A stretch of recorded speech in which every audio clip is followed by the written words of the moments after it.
The big landship bumped and rumbled its way over the closely guarded golf course, and its driver muttered irritably to himself as he worked the large, heavy levers. Seated next to him on the cramped driving seat was yet another important visitor who had come to see how the new invention was progressing. It was difficult enough just to be steering the landship, thought the driver, without having some unknown bigwig breathing down your neck. The two men were jammed close together, and as the trial proceeded the visitor became more and more engrossed in the operation. He moved even nearer to the driver to see how the gears were used. At this, the mechanic really lost his temper. "Hey you, do you want all the room?" he cried. "Shove up there." "I'm awfully sorry," said King George V, moving back to his proper place. "I didn't mean to crowd you." Later the king recalled with amusement that day in 1916 when one of his loyal subjects told him to shove up. But at the time the driver, who had no idea of the identity of his latest guest, was justified in his rebuke. For weeks Big Willie, as the landship was called, had been undergoing a series of secret trials on a golf course at Hatfield, in Hertfordshire. It was hoped that it would be the answer to the German weapon of poison gas, which was used against the Allied troops with horrifying effect during the First World War. After the first devastatingly rapid advance by the German troops in Belgium and northern France, the fighting developed into a stalemate. The military leaders on both sides cried out for a new weapon that would bring them total victory, and at home the scientists racked their brains to meet this need. In England it was thought to be too barbaric to answer gas with gas, so the engineers and inventors started perfecting an invincible landship. The story of their experiments and eventual triumph is included by A. and A.P.D. Sutcliffe in their book, Stories from Science, 4, Cambridge University Press, 15s. This is the fourth of a series of books of fascinating stories of scientific discovery.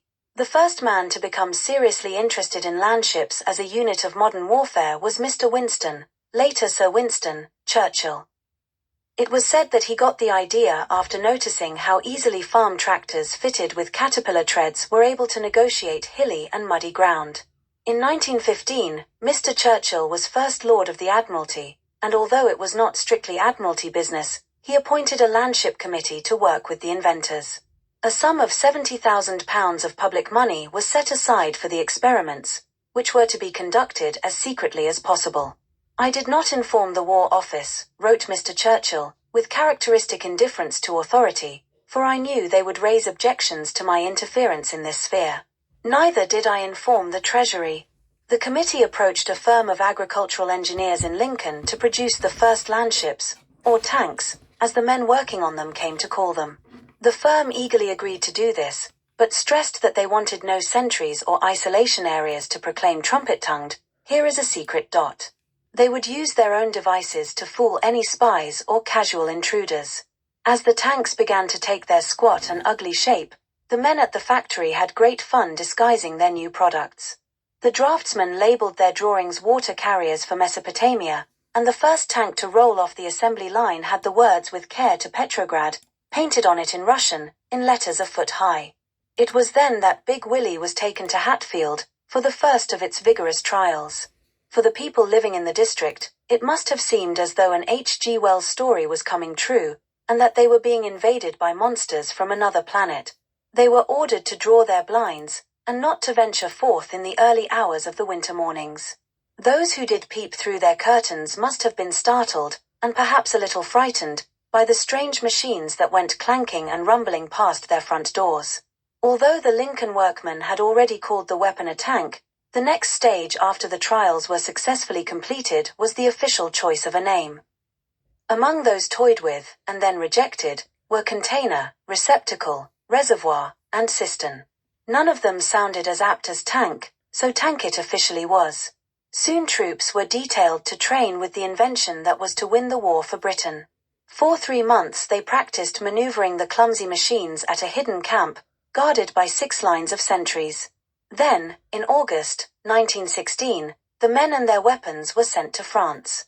The war was now being waged more ferociously than ever, and the British commander, Sir Douglas Haig, decided to use the tanks almost immediately, a decision which was later to be harshly criticized.